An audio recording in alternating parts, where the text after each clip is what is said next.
Listo. Pues vamos a comenzar en el nombre del Padre, del Hijo, del Espíritu Santo. Amén. Ahí pueden estar sentados. Pues te damos gracias, Señor, por todas las cosas buenas, porque tú eres un Dios que estás al tanto de nosotros. Te damos gracias por la oportunidad que nos das de terminar esta clase, por todas las cosas que hemos aprendido, que hemos compartido, por la compañía, por las 2 o 3 cosas que hemos meditado y que nos han hecho de alguna manera comprometernos más contigo y con el mensaje que tú nos traes.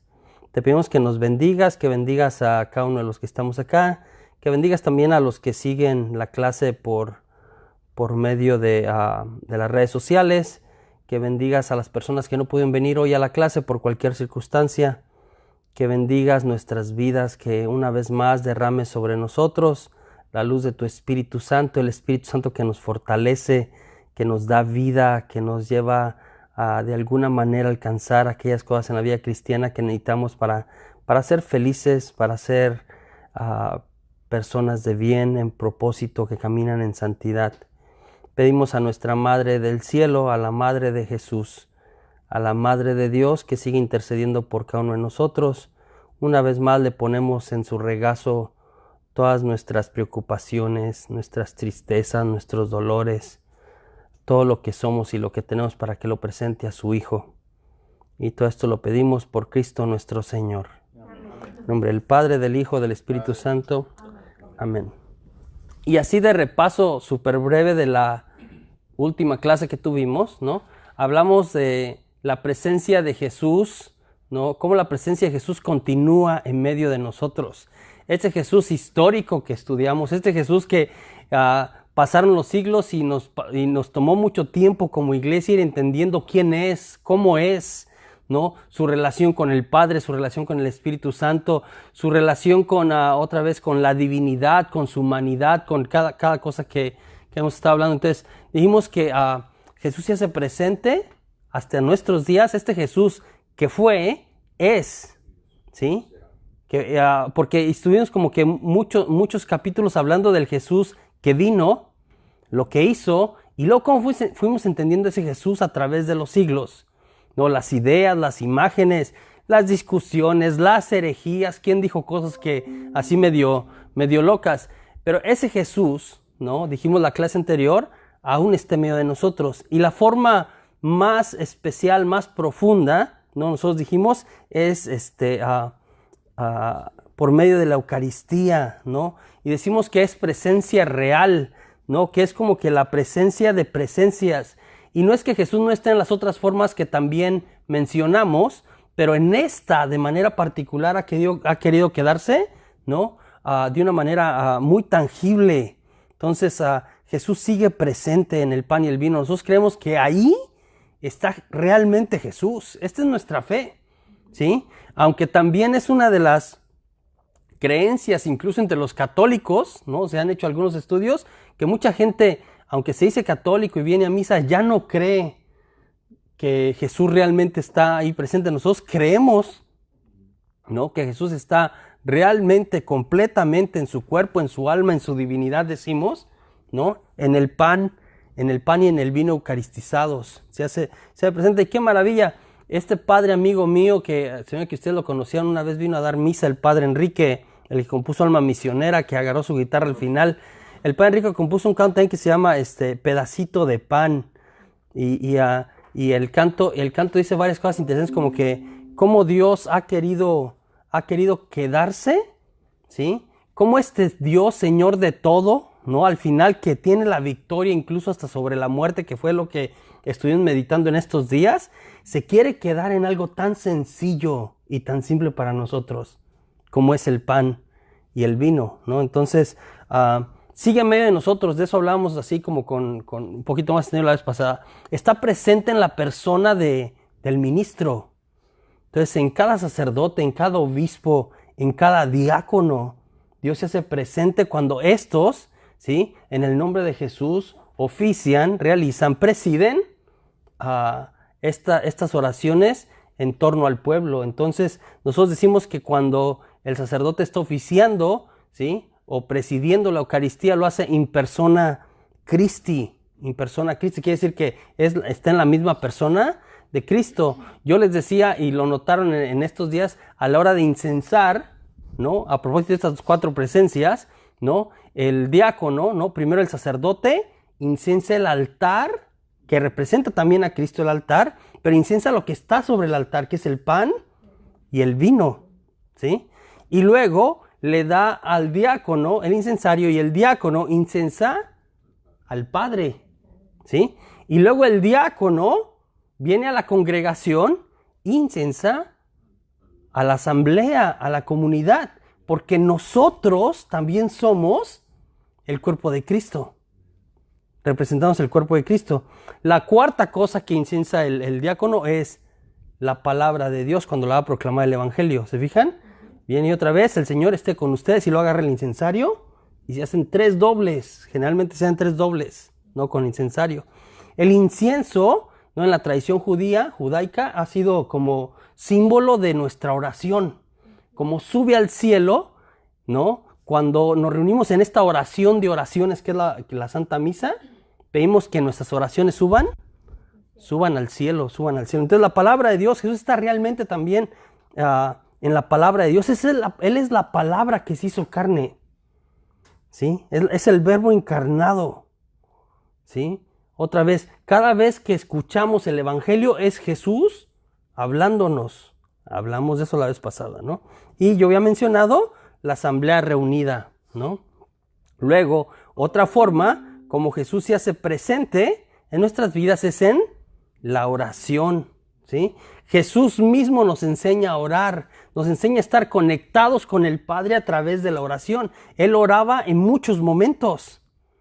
La palabra de Dios en los evangelios nos describe una y otra vez este acto de orar de Jesús. Este acto de orar. Yo le decía que los judíos, y Jesús era un judío en el siglo I, ¿sí? De alguna manera tenían estos 3 momentos en el día y no importa dónde estuvieran, ¿no? Estos 3 momentos de oración, y oraban estas oraciones, el Shema, que era como su credo, ¿sí? Shema, que quiere decir escucha, ¿no? Y dice, escucha Israel, el Señor tu Dios es uno solo. Amarás al Señor tu Dios con todo tu corazón, ese es el Shema. Ellos lo oran, este credo lo oran, lo dicen y se lo repiten una y otra vez. Y luego están lo que se llaman los berakó o beraká, que son las oraciones de petición. El Shema es reconocer quién es Dios. Los beraká son peticiones y beraká son acción de gracias. Acción de gracias y tefilot son peticiones. Entonces, el Shema es reconocer a Dios por quién es Dios, por la historia del pueblo de Israel. Las beraká, ¿no? O berakot, son acciones de gracias. Yo decía que hemos traducido la palabra beraká del hebreo al español y decimos bendición. Pero yo les explicaba que el judío no bendice, el judío da gracias. Porque bendecir es decir cosas buenas de una cosa, como atribuirle. Cuando nosotros decimos vamos a bendecir el agua, entonces es como que el agua ahora ya está bendita, ya tiene cosas buenas. Los judíos no creen las cosas que ya vienen de Dios, ya son buenas, porque vienen de Dios. Entonces ellos no bendicen, ellos dan gracias. Y yo les explicaba esto del cambio. De hecho, en el misal romano, al lado de la consagración, que antes se decía, tomó el pan, lo partió, ¿no? Lo bendijo, decíamos. Lo bendijo, lo partió y lo pasó a sus discípulos. Y ahora decimos, le cambiaron, porque la raíz en realidad no se refiere a bendecir, se refiere a dar gracias. Si ustedes escuchan bien la plegaria, dice, tomó el pan, dio gracias, lo partió y lo dio a sus discípulos. Y dice, y tefiló tiene que ver con las peticiones, sí, con las peticiones. Entonces, los judíos, esta relación con Dios no se reducía a la sinagoga o al momento del templo. Ellos oran siempre en el trabajo, en la vida diaria, ¿no? Cualquiera de los momentos o los diferentes momentos, ellos van orando. Es importante eso. Y eso de alguna manera también nos lo van pasando a nosotros. Jesús también lo hace. Los salmos es una riqueza de oración impresionante. ¿No? Yo decía la semana pasada de leer esto de orar la liturgia de las horas, en la mañana las laudes. No, lo hacen más como el padre y el obispo. De hecho, hay una promesa que hacen los sacerdotes y los diáconos, que se van a unir por medio de la oración que se llama la liturgia de las horas y que tiene diferentes momentos a toda la iglesia a orar. Ahora también en inglés y algunas personas en español también rezan, es muy bonito. Yo cuando estaba en el seminario pues rezamos bastante la liturgia de las horas. Los salmos tienen una riqueza impresionante, ¿no? Entonces Jesús ora a solas una y otra vez, ¿no? Y nos invita a eso y Dios está ahí presente cuando nosotros entramos en esa relación. Jesús nos enseñó con el ejemplo y ahora nosotros cuando queremos conectar con Jesús, ¿sí? Podemos orar a solas en lo privado del corazón de alguna manera, ¿sí? Nos enseña a dirigirnos a Dios Jesús de una manera nueva. Yo le decía, este Abba que Él presenta es una manera nueva de percibir a Dios. Es una relación más cercana, más íntima, ¿no? Y finalmente terminaba la semana pasada, sigo en el repaso y con eso termino, hablando de orar aún en la tentación y en el sufrimiento. Jesús nos enseña a orar siempre, aún en medio de la tentación y del sufrimiento. Elí, ¿cómo es? Elí, Shema, no, Elí, Sabactani. Elí, Lama o Shema. Hay que buscarlo. ¿Quién busca? Ese en hebreo es Dios mío, ¿por qué me has abandonado? Es el Salmo 22. Hay quien dice como Jesús está reclamándole a Dios. No, Jesús está haciendo oración en la cruz. Y el Salmo 22, cuando tú lo lees con calma, ¿sí? Cuando tú lo lees con calma, sí es un salmo de tristeza, de abandono, pero también es un salmo de confianza. Es un salmo de confianza. Entonces Jesús ora en la tentación y aún en el sufrimiento, ¿no? Hay momentos otra vez en la vida de uno que no son fáciles y Jesús nos mostró. Ahí es cuando hay que orar. Y Él está presente ahí. El último capítulo del libro habla sobre una realidad que es muy propia si no del último siglo, sí de los últimos. La Iglesia católica, ¿no? Después de que en el siglo IV, con Constantino se hace como la iglesia oficial, ¿no? del imperio, crece. Y llega un momento hasta la Reforma Protestante, que es la única iglesia casi, ¿no? La única iglesia, digo, hay las creencias ahí, estoy pensando en Europa, que era lo que se conocía en ese tiempo, que cada quien tenía como sus creencias ancestrales. Y la misión cristiana era ir a anunciarles a Jesús a aquellos que tenían estas creencias. Pero el cristianismo crece de manera impresionante. Los monjes, ¿no? La historia de San Patricio tiene parte de esa también del norte de Europa de evangelizarlo. Entonces, por mucho tiempo la fe cristiana católica es la única casi en boga, ¿sí? Con el protestantismo, ¿sí? Sigue el cristianismo protestante y el cristianismo católico. Hay varias religiones a nivel mundial que empiezan a surgir, como el budismo, el hinduismo, el taoísmo, todas estas. Pero no tiene una fuerza grande. En realidad el cristianismo, ¿sí? Prevalece, es muy grande. La realidad, ¿no? Entonces empiezan a crecer poco a poco esas otras religiones. Y antes del Concilio Vaticano II, cualquier otra religión fuera del cristianismo, la iglesia o los que éramos la iglesia, teníamos una actitud negativa hacia las otras religiones. Es como que... porque había un dicho que venía desde los padres de la iglesia que es extra ecclesia salus non est, que quiere decir en español, fuera de la iglesia no hay salvación. La única manera de salvarse, ¿sí? Era dentro de la iglesia. ¿Cómo se es parte de la iglesia? Por el bautismo. Si no eres bautizado, entonces no te salvabas, ¿no? Por eso está lo del limbo, ¿no? Porque ¿qué pasa con los niños que no los bautizamos?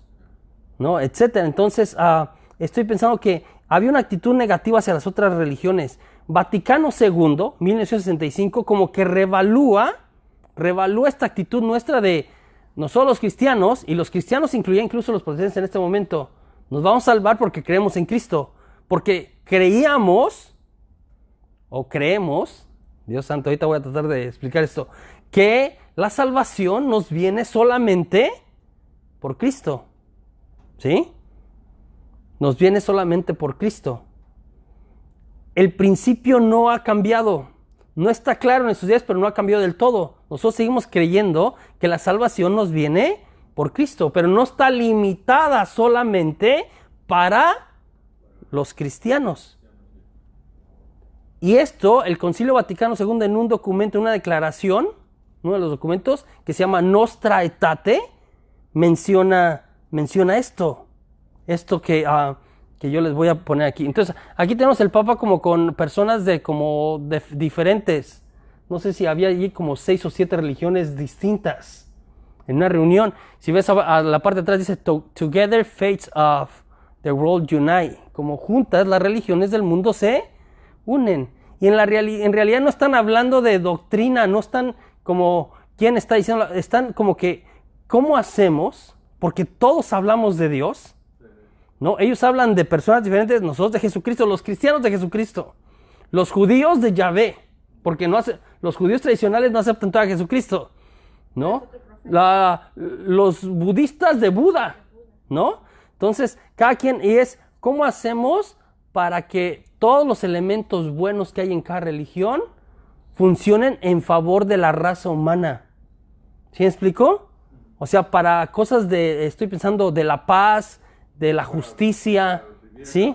Sí, vivir en armonía. Más allá de lo que tú crees, ¿cómo hacemos para hacer desde cada quien, desde su fe, elemento de armonía, de paz, de justicia para esta humanidad que no es fácil en esos días? Entonces, ahí dice, mira, en este documento que la Iglesia Católica, ¿sí?, no rechaza nada de lo que en estas religiones hay de santo y verdadero.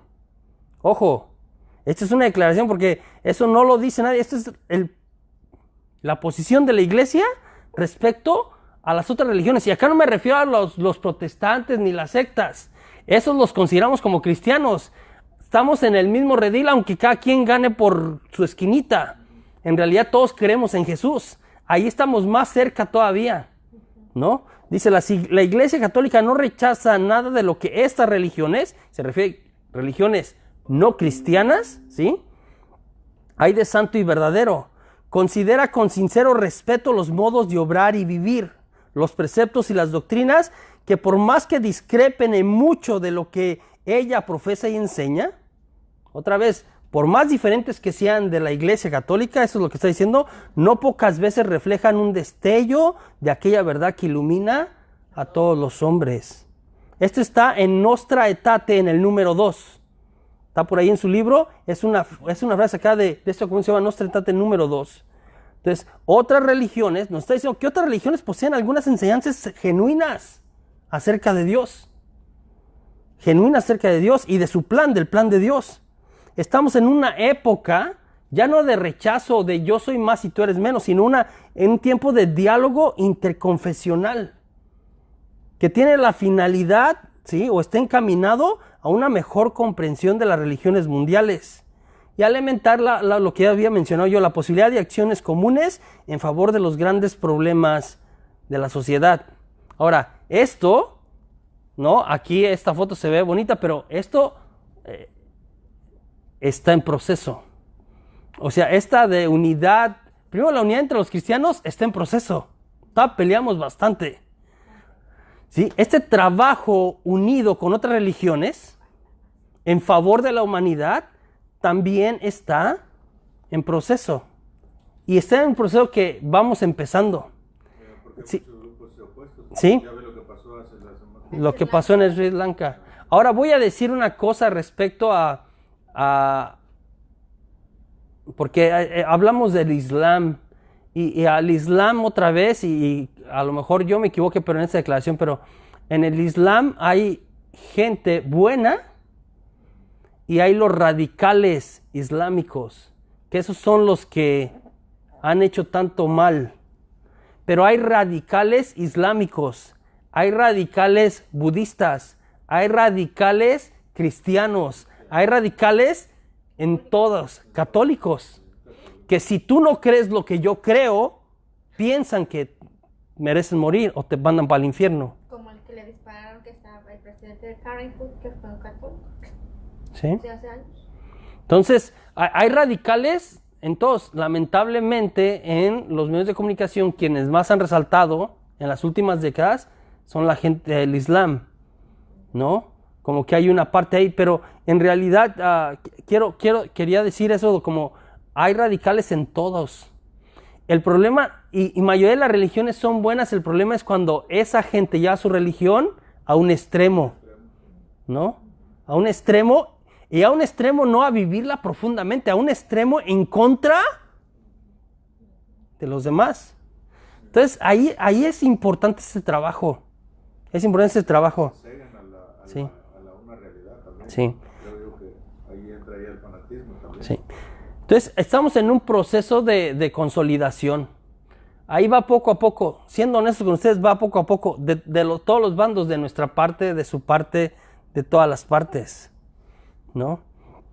El diálogo con otras religiones continúa. Entonces, el problema que tenemos es que nosotros seguimos creyendo que hay un solo Salvador.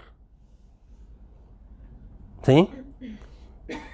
Que hay un solo Salvador y que se llama Jesucristo. Jesucristo. Hay un solo Dios y ellos creen en un solo Dios. La mayoría creen, todas estas son religiones monoteístas, tienen un Dios, ¿no? En Hechos 4:12 nos habla de eso, de que hay un solo Salvador. Entonces, ¿cómo reconciliamos esta idea de cristiana de hay un solo Salvador, pero hay otras realidades a las que también respetamos, ¿no? Agentes, que es un documento sobre las misiones, sobre la misión de la iglesia, sobre todo con aquellos que no creen en Jesús. Se refiere a agentes, se refiere con los que son de otra religión. También salió del Concilio Vaticano II. Nos invita a reconocer abiertamente los valores positivos, ¿no? Y dice que el Espíritu Santo obraba desde siempre en esas religiones. Nosotros decimos, por ejemplo, que cuando los españoles vinieron a América, ¿sí?, los nativos americanos ya tenían cosas del Evangelio, aunque nunca habían conocido a Jesús. Eso se llama las semillas del verbo, le llaman en teología.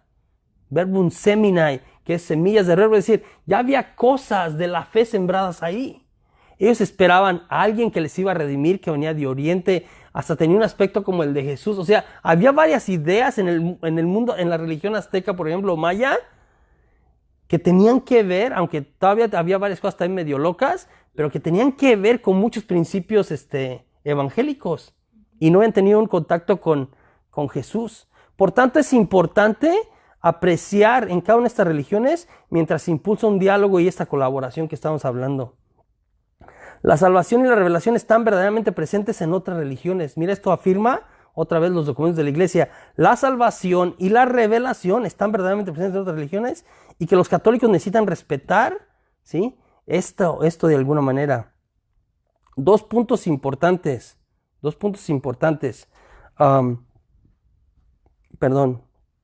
Uno es la obligación de anunciar y proclamar constantemente a Cristo como camino, verdad y vida, ¿sí?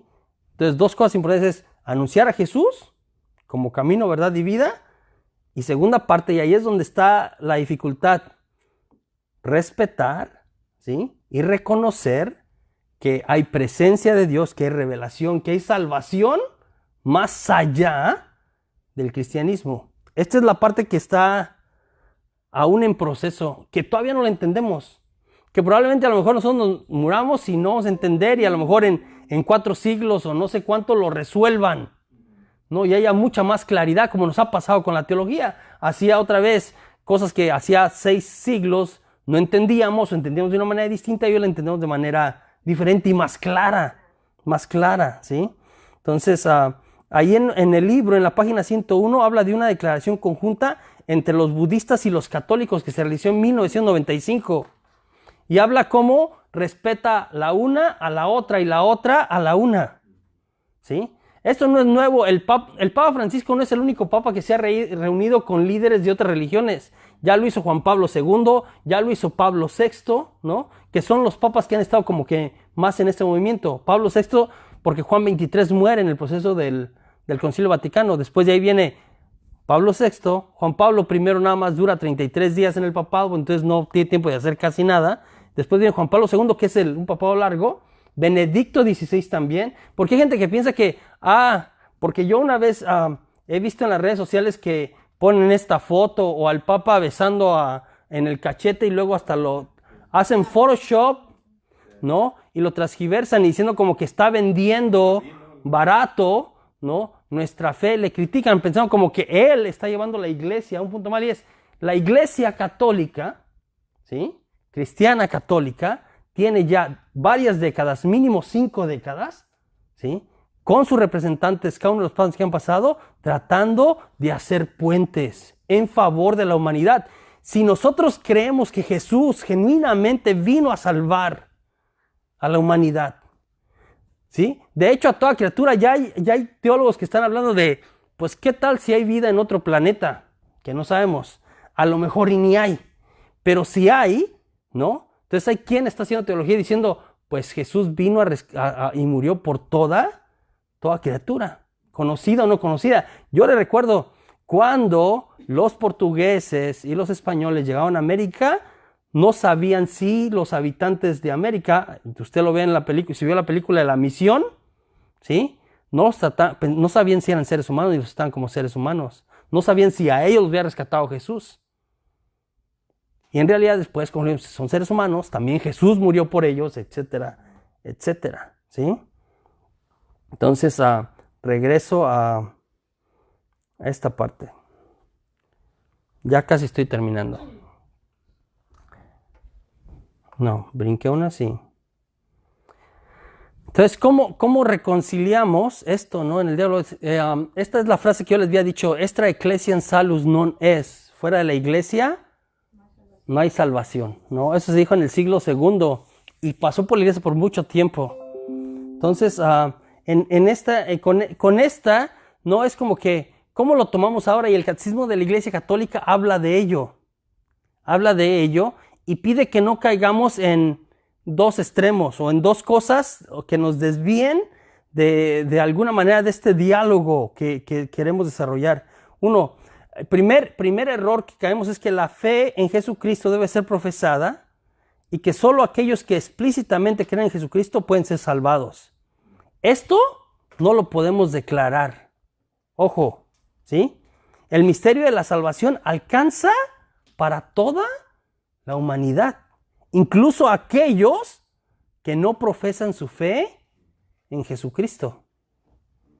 Y la salvación de Jesús alcanza para ellos, aunque ellos no profesen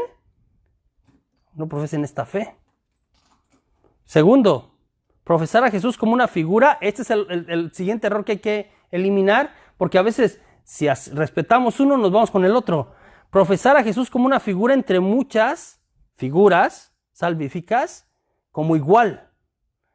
En otras palabras, profesar a Jesucristo como una entre muchas figuras salvíficas. Por ejemplo, Jesús y Buda son lo mismo. Jesús y no. Otra vez, y ahí vas a ver un problema, pero también es como que la iglesia tiene claro como que Jesús no es igual.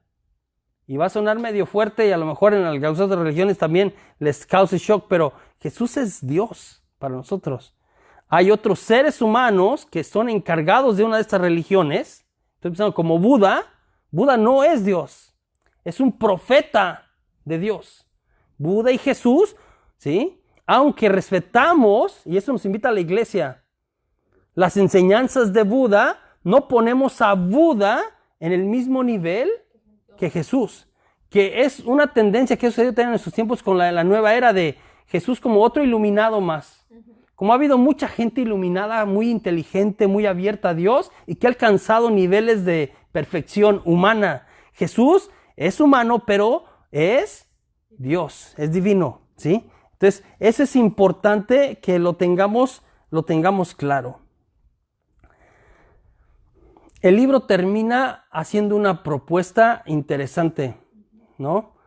Termina una propuesta interesante y es conectar lo que es la cristología y la neumatología, y la escatología. Cristología es todo lo referente a Jesús que hemos estado estudiando y escatología es sobre los tratados del fin de los tiempos, ¿sí? Entonces nosotros decimos que Jesús existió, Jesús existe, ¿no? Es Dios del pasado, es Dios del presente, pero cuando lo conectamos con la escatología decimos que Jesús es Dios del futuro. Es Dios del futuro también. ¿Sí? Las primeras comunidades cristianas tenían muy claro esto. No, estoy pensando, primera de Corintios, primera de Tesalonicenses, hablan de que Jesús va a regresar pronto, que su regreso es inminente. De hecho, San Pablo hay momentos que le dice, ya no se casen. Los que no están casados, ¿para qué se la complican? No, ya viene el Señor, no le pongan grado de dificultad a su vida, ¿no? Entonces, porque él creía que Jesús venía ya. Los primeros cristianos pensaban que no iban a morir, que el Señor iba a regresar antes de que ellos murieran. En Apocalipsis 22:20 decimos Maranatá. Y Maranatá en griego es este grito anhelado y anhelante de ven Señor Jesús y ven ya, ven ahora. Entonces las primeras comunidades cristianas esperaban al Señor pronto, ¿no? Se hablaba bastante y en la palabra de Dios nos habla de eso, de esta segunda venida de Cristo, lo que se llama la parusía, ¿sí? La parusía, Isaías, Ezequiel, Amós, Joel, Sofonías, todos ellos nos hablaban de el día del Señor, de los últimos tiempos, etcétera, etcétera, ¿sí? Los tiempos finales. Pero eso hasta nuestros días, ¿no? Hasta nuestros días. Sí. Lo que pasa es que luego se tardó, y se tardó me refiero, se empezó a morir la primera generación y Jesús no regresó. Y entonces lo que hacen es, como Jesús ya se tardó, ¿cómo conciliamos esta idea de que Él regresa pronto? O que Él regresa mínimo. Porque una de las primeras cuestiones que se confundió la gente cuando empezaban a morirse la primera generación es si va a regresar o no va a regresar y qué va a pasar con los que se están muriendo. Eso trata la segunda carta a los tesalonicenses, ¿sí? A los tesalonicenses. Como que se demoró, ¿no? Hubo que reacomodar el discurso, pero seguir sosteniendo esta verdad.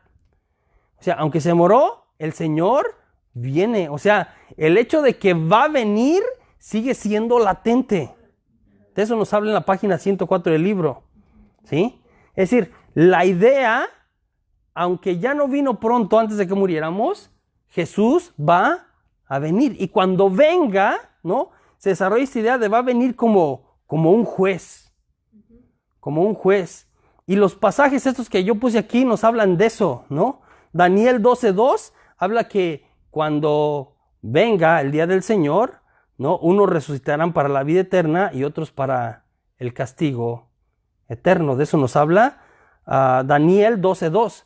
Mateo 25, este pasaje famoso de va a separar los corderos de los cabritos, ¿no? Los va a poner uno a su derecha y otro a su izquierda. A los de la izquierda les va a decir, apártense de mí, malditos, porque tuve hambre y no me dieron de comer, tuve sed, etcétera. Y luego a los de la derecha, vengan a mí, benditos de mi Padre, porque tuve hambre y me dieron de comer. Entonces, al final, según Mateo 25, ¿cómo va a ser ese final? Y dice como que la medida, ¿sí? Será la bondad, la misericordia, la justicia y el amor que hayamos mostrado a nuestro prójimo. Mira, esto es muy interesante y me parece muy relevante que al final del libro nos hable de esto. La vida cristiana, el mensaje de Jesús, el que yo crea en Jesús, que hemos hablado por todos estos capítulos, ¿sí? Me debe de llevar a esto. Si no son palabras en el aire, son ideas, ¿no? Que no llegan a ningún lugar. Lo concreto, lo que Jesús nos quiso enseñar es eso. Él mismo lo hizo. La bondad, la misericordia, la justicia y el amor. Él dice, lo que hicieron con uno de estos pequeños, lo hicieron conmigo. El criterio, ¿sí? Al final de los tiempos, en el juicio del que hablamos, este Señor del futuro, este Jesús del futuro, el criterio es la misma vida de Jesús. El criterio es la misma vida de Jesús. ¿A qué me refiero con eso? Si yo, José Juan, digo que creo en Jesucristo, tengo que tratar cada día ser como Él. Si yo digo que creo en Jesucristo, tengo que emular a Jesucristo. De hecho, al final el juicio esa será la balanza. ¿Qué tanto fui como Jesús? ¿O decidí no serlo? ¿No? Y me recuerda el ejemplo de otra vez que, no sé si una vez les conté en un retiro de esta señora que estaba cieguita, ¿no? Que le llamamos las Marías en México, que vendía sus montoncitos de aguacates, ¿no? Afuera del aeropuerto de Monterrey, que ya no dejan, ¿no? Quitaron todos los ambulantes y todas las señoras, ¿no?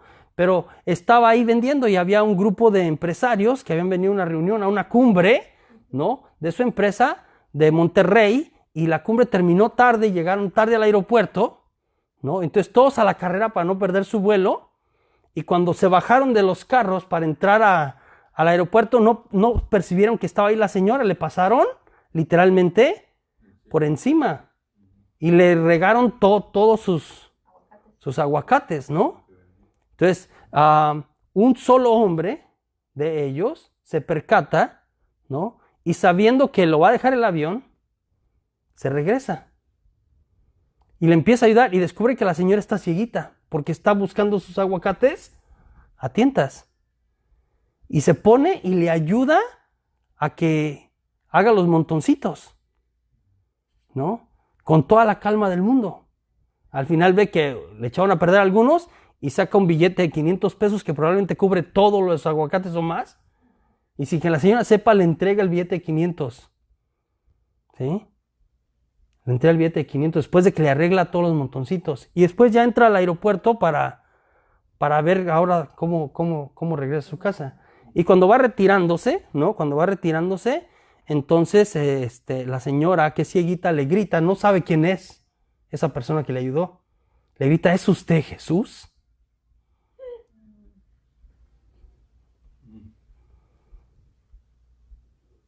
Para él, a lo mejor en ese entonces. El verdadero cristiano, la persona que cree en Jesús de verdad, ¿sí?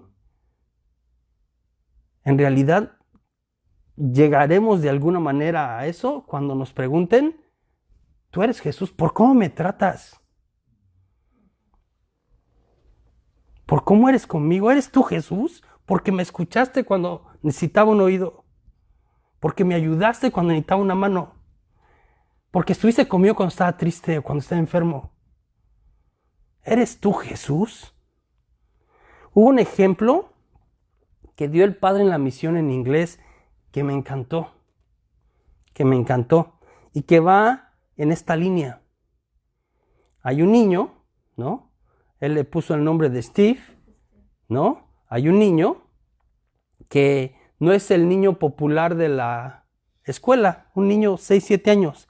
De hecho es un niño así medio gordito, más bien es el que le hacen bullying, ¿no? Y lo hacen a un lado los compañeritos, que es terrible esto, pero es una realidad. Lo hacen a un lado y y su mamá lo ve llegar todas las tardes cuando viene a la escuela. Y su mamá se da cuenta de que su hijo no lo integran. Que su hijo no es querido, ¿no? Que por una mamá debe ser difícil eso, ¿no?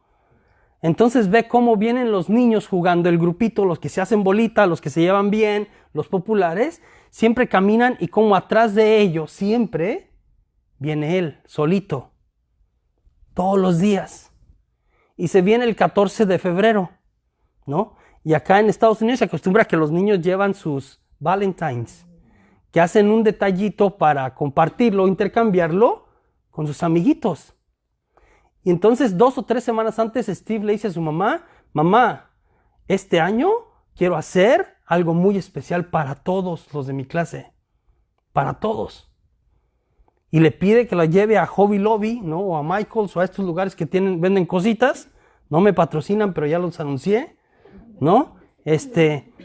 Y él pide todas las cosas que le compre su mamá porque él va a hacer con sus propias manos lo que les va a regalar, algo bonito. Y por 2 semanas trabaja. Tiene 34 compañeritos, bastantes. Y hace un detalle, ¿sí? Para cada uno de ellos. Para cada uno de ellos. Todos esos niños que ni siquiera que pase desapercibido para él.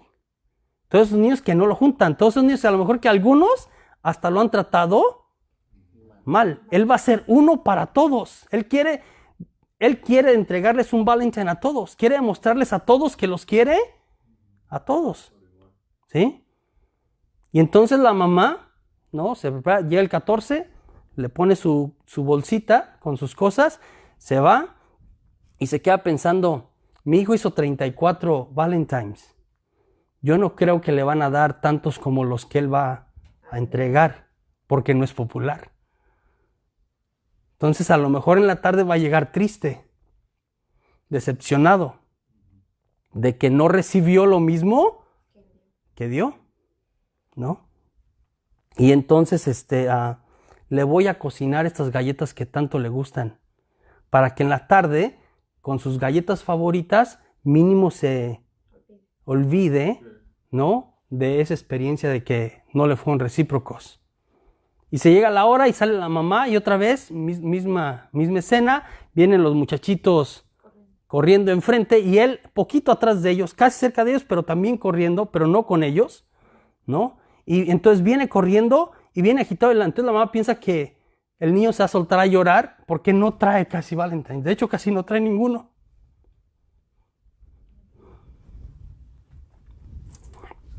Y cuando llega, la mamá, que lo ve así como agitado, piensa que va a llorar y le va a decir que no recibió ninguno.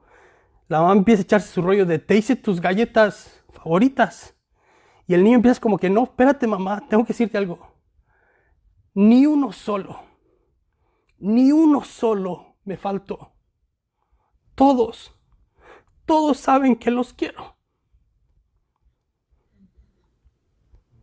A veces pasamos la vida dando, esperando recibir. Y la vida no se trata de recibir. A él casi no le dio nada de regreso. El punto es, ellos saben que yo los quiero. Y él estaba feliz con eso. Buena reflexión. Nuestra postura, para cerrar la clase de hoy, respecto a las religiones no cristianas, nos pide respetar y apreciarlas, los primeros 2 puntos. Y respecto a nuestra propia fe, afirmar lo que creemos. ¿Sí? Termino con esto. Al encontrar a Cristo, todo hombre descubre el misterio de su propia vida. Entre más conozco a Jesús, más me conozco a mí. Eso dice el Papa Juan Pablo II en este documento que se llama Incarnationes Mysterium. Termino otra vez con la pregunta que comenzamos, lo que le llaman la pregunta cristológica fundamental, ¿no? Aunque fueron días en que hubo momentos en que, ¿por qué estamos estudiando esto? Estoy pensando lo de los concilios, lo de las herejías, etc. La pregunta sigue en el aire. ¿Y tú? ¿Quién dices que soy yo? ¿Quién dices que soy yo? ¿Y tú quién dices que soy yo? No es solo una pregunta más. Porque la respuesta nos lanza a vivir lo que respondamos. Si yo respondo que Jesús es mi Señor, mi Salvador, entonces eso me invita a llevar un estilo de vida. Eso se convierte en mi principio, en mi fin, de todo lo que soy y todo lo que hago. Si nosotros creemos realmente en Jesús, eso nos invita a ser como Jesús. No es nada más decir, una vez que yo lo digo y lo profeso, ¿sí? Eso cambia. Si lo hago desde el corazón, si lo hago desde aquí o de la boca para afuera, no pasa nada. Pero si realmente yo creo en Jesús y quién es Jesús y el mensaje de Jesús, yo, José Juan, tengo que tratar cada día ser al menos un poquito más como Jesús. Amén. Vamos a terminar entonces en el nombre del Padre, del Hijo, del Espíritu Santo. Amén. Te damos gracias, Señor, por la oportunidad que nos has dado de aprender más de ti. Te pedimos una vez más que nos concedas la gracia de voltearte a ver a ti. de tenerte como nuestro ejemplo, como nuestro guía. Que nos ayudes a ser como tú, sobre todo con aquellos que más nos cuesta. Bendícenos, bendice a cada uno de nosotros, a nuestras familias. Bendice esta comunidad que tú amas tanto, a cada uno de los que forman parte de ella. Llévanos con bien hasta nuestros hogares esta noche. Restaura nuestras fuerzas. Haz que descansemos en tu regazo y mañana nos levantemos una vez más con salud, con alegría, para una vez más tratar de ser como tú, para los demás, los que encontremos en el camino. Te lo pedimos por medio de la intercesión de nuestra Madre María y en el nombre del que está sobre todo nombre, el Rey de Reyes y el Señor de Señores, Jesucristo, quien es Dios y vive y reina por los siglos de los siglos. Amén. Amén. En nombre del Padre, y del Hijo, y del Espíritu Santo. Amén. Voy a parar aquí.